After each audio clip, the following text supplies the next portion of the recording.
बिस्मिल्लाहिर्रहमानिर्रहीम, अस्सलामुअलैकुम। आपको खुशामदीद कहते हैं बोल न्यूज हेडक्वार्टर्स में। मैं हूं आपके साथ सलमान मिर्जा। मैं हूं सहरिश जुहेब और मैं हूं आमना अकरम। हेडलाइंस आपने जानी, बुलेटिन में बात होगी। भारत की वजाहत मशकूक। पाकिस्तान मजीद ताकतवर। अहम तरीन इजलास अगले हफ्ते। और इत्तेहादियों की चांदी। ये सब आपको बताएंगे, लेकिन सबसे पहले आपको खबर देंगे भारतीय मिसाइल गलती से फायर हो जाने की भारतीय वजाहत मशकूक है।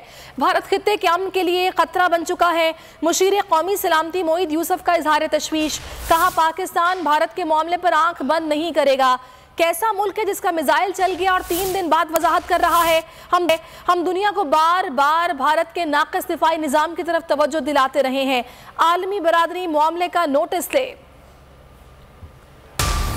आज 2.5 दिन बाद हिंदुस्तान की हुकूमत को यह तौफीक हुई कि वो हमें और दुनिया को एक स्टेटमेंट के जरिए ये बताएं कि जी वो हमारा मिसाइल था और माफ कीजिएगा गलती से वो चल गया। हम तो उसकी सफाई कर रहे थे, मेंटेनेंस कर रहे थे और वो चल गया और चल के पाकिस्तान की तरफ ही उसका रुख हो गया। दुनिया को प्रचार करता है कि बहुत ही रिस्पॉन्सिबल मुल्क है और पाकिस्तान की तरफ उंगलियां उठाता है। और बदकिस्मती से दुनिया ने भी अपनी आंखें बंद की हुई हैं कि ये एक ऐसा मुल्क है जिसका मिसाइल चल गया, वो कहता है। अब हमने बार बार दुनिया को ये बात बावर कराई है कि ये एक मोदी सरकार एक फैशिस्ट आइडियोलॉजी है, ये किसी मंतक से नहीं चलते। क्या दुनिया अब नहीं जागेगी कि हिंदुस्तान एक रिस्पॉन्सिबल न्यूक्लियर स्टेट कैसे हो सकता है? मैं मुतालबा करना चाहता हूं कि इसको इन्वेस्टिगेट करें कि क्या वो जो बात कर रहे हैं वो सच्ची भी है कि नहीं। ये कोई खिलौना नहीं है जो उड़ के आया है। हिंदुस्तान इस पूरे खित्ते के लिए, बल्कि इस तरह के वाकयात से तो पूरी दुनिया के लिए एक बहुत बड़ा खतरा है कि ये रियासत तो अपने दिफाई सिस्टम जो हैं उनको कंट्रोल नहीं कर सकती, तो इससे बड़ा खतरा तो दुनिया में नहीं हो सकता। अभी ना खंजर उठेगा ना तलवार इनसे। भारत अपने मिसाइल की देखभाल करने में भी नाकाम। नाकारा मिसाइल सिस्टम खित्ते के अमन के लिए खतरा, एटमी जंग का बायस बन सकता है। भारत ने 2 रोज कबल पाकिस्तान में दागे गए मिसाइल को गलती करार दे दिया।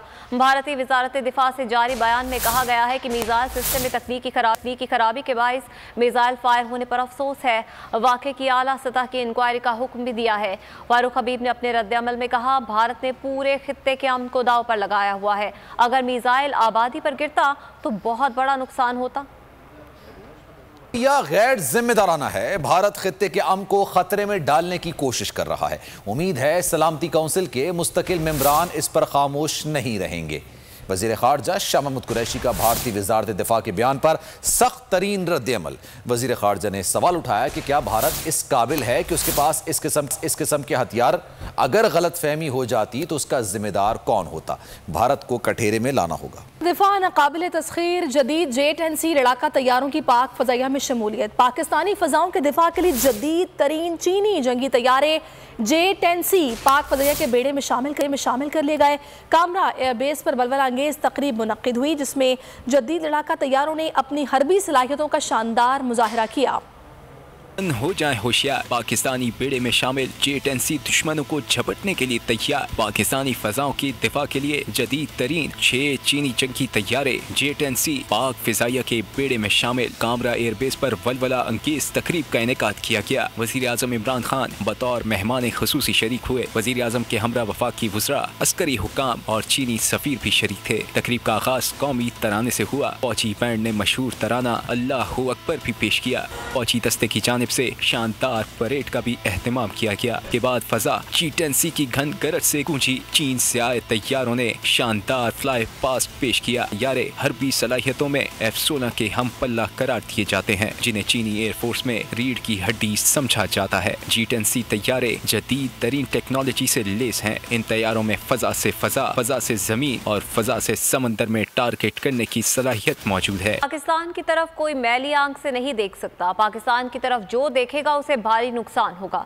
वज़ीर आज़म इमरान खान ने वाज़ेह कर दिया। बोले दुनिया को पैगाम गया है कि पाकिस्तान अपनी हिफाजत करना जानता है। हमें अपनी मुसल्लह अफवाज पर फ़ख्र है। पुलवामा के बाद बालाकोट हमले पर पाकिस्तान का रद्द-ए-अमल दुनिया ने देखा। मुसल्लह अफवाज और कौम ने दहशतगर्दी का बहादुरी से मुकाबला किया। J10C की शमूलियत पर कौम को मुबारकबाद देता हूँ। J10C से हमारा दिफाई निज़ाम मजीद मजबूत होगा। J10C की शमूलियत नया जज्बा जगा गई। अहम मौके पर पाक फिजाई ने वतन की मोहब्बत से लबरेज लहू गरमा देने वाला नया तराना जारी कर दिया। अहम खबर आपको देंगे। कौमी असेंबली का इजलास आइंदा हफ्ते किसी भी दिन बुला लिया जाएगा। कौमी असेंबली हुकाम ने तस्दीक कर दी है। जराए के मुताबिक इजलास बुलाए जाने के 3 दिन के अंदर तहरीक अदम एतमाद पर वोटिंग होगी। इस हवाले से स्पीकर की मुशावरत जारी है। इससे पहले जो तारीखें दी गई थी 14 मार्च को इजलास बुलाने की तजवीज़ दी गई थी और 18 के हवाले से कहा गया था, लेकिन हतमी फैसला स्पीकर कौमी असेंबली असद कैसर ने करना है। और अभी जो ताज़ा खबर आ रही है कि अगले हफ्ते इजलास बुलाए जाने का इम्कान जाहिर किया जा रहा है। कौमी असेंबली के जो हुकाम है उनकी जानिब से तस्दीक भी कर दी गई है और आइंदा हफ्ते इजलास बुला लिया जाएगा। हुकाम कौमी असेंबली की जानिब से कहा गया है और इस हवाले से हतमी तौर पर बताएंगे स्पीकर कौमी असेंबली असद कैसर। इजलास बुलाए जाने के 3 रोज के अंदर तहरीक अदम एतमाद पर वोटिंग कराई जाएगी। 3 दिन बहस कराई जाएगी जिसके बाद वोटिंग होगी। हुकूमत के खिलाफ अदम एतमाद को किनारे लगाने अपोजिशन जमातें मुतहर्रिक है। जरदारी हाउस में अपोजिशन जमातों की कानूनी टीम ने बैठक लगाई। अदम एतमाद और पार्लियामेंट लॉजिस से मुतालिक मामला ज़ेर गौर आए। आइंदा का लाहे अमल क्या होगा इस पर भी मुशावरत की गई, जबकि BAP के पार्लिमानी लीडर खालिद मक्सी ने भी आसिफ अली जरदारी से मुलाकात की है। तरीन ग्रुप अहम हो गया है। हुकूमत के बाद अपोजिशन ने भी राब्ते शुरू कर दिए हैं। हमजा शहबाज ने तरीन ग्रुप से राब्ता किया। आइंदा हफ्ते मुलाकात भी होगी। बाहमी ताउन पर बातचीत की जाएगी। पहले वजीर आला पंजाब उस्मान बुज़ार से तरीन ग्रुप के अरकान की मुलाकात हुई थी, जिसमें सियासी मामलात में एक दूसरे का साथ निभाने पर इत्तेफाक किया गया। मीडिया से गुफ्तगू में फैसल जवाना बोले कि पार्टी का फिलहाल माइनस बुज़दार के मामले पर इत्तेफाक है। हतमी फैसला जहांगीर तरीन करेंगे। सबकी नजर में हमजा शहबाज ने भी तरीन ग्रुप से राब्ता कर लिया। आइंदा हफ्ते मुलाकात भी तय हो गई। हुकूमत और तरीन ग्रुप के दरमियान थमने लगा शिकायतों का तूफान। तरीन ग्रुप के अरकान वज़ीर आला पंजाब से मिले, दूर किए गिले शिकवे और मुफाहमत पर इत्तेफाक किया। तरीन ग्रुप के फैसल जवाना ने मुस्बत किरदार निभाया। हुकूमत और तरीन ग्रुप को साथ निभाने का अज़्म दोहराया। मीडिया से गुफ्तगू में फैसल जवाना ने कहा, जहांगीर तरीन की हिदायत है, मेल मिलाप करो, एक दूसरे के लिए दरवाजे खुले रखो। मैं समझता हूँ कि सियासी लोगों का किसी के साथ मिलना, किसी पॉलिटिकल जमात के साथ मिलना, किसी और के साथ मिलना जो है वो सियासत में हमेशा हमें दरवाजे अपने खुले रखने चाहिए और हमारे लीडर जहांगीर खान तरीन साहब का भी यही हुक्म है और बाद में हतमी फैसला जो है वो यकीनन जहांगीर खान तरीन साहब ही करेंगे। मुलाकातें हुई, ना इत्तेफाकियाँ भी खत्म हुई, लेकिन तरीन ग्रुप का 1 पॉइंट एजेंडा बरकरार है। कहा, माइनस बुज़दार पर फिलहाल सबका इत्तेफाक है, ताहम जो भी फैसला होगा वो जहांगीर तरीन करेंगे। वज़ीर आज़म वज़ीर आला पंजाब को तब्दील करने पर मान गए। हुकूमत ने काफ लीग को पंजाब की वज़ारत आला देने की पेशकश कर दी, लेकिन मुज़ाकरात फिर भी कामयाब ना हो सके। काफ लीग ने सियासी मुस्तकबिल का फैसला करने के लिए 48 घंटे का वक्त मांग लिया।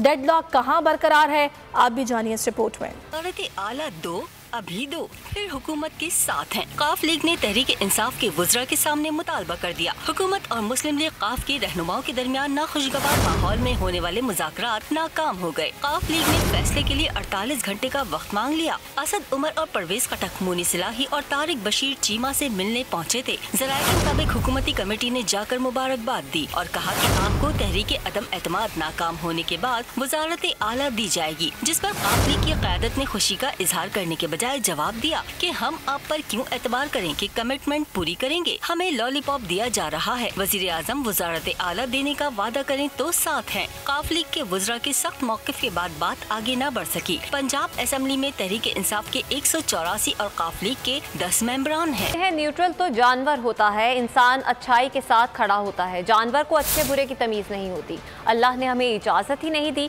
कि हम न्यूट्रल हो जाएं। इंसान अच्छाई के साथ खड़ा होता है। वज़ीर आज़म इमरान खान तीमरगराह में जलसे से खिताब कर रहे थे। उन्होंने कहा, आर्मी चीफ ने कहा फजलुर रहमान को डीजल नहीं कहना, तो मैंने कहा जनरल बाजवा मैं नहीं कह रहा, लेकिन अवाम ने उनका नाम डीजल रख दिया है। अपने खिताब के दौरान उनका मजीद कहना था कि अपोजिशन को भी कहा कि तहरीक अदम एतमाद से कब्ल डी चौक पर जलसा करूंगा, लाखों लोग आएंगे, इत्तेहादी भी साथ होंगे। सब्सक्राइब करें और बेल दबाएं ताकि कोई खबर रह न जाए।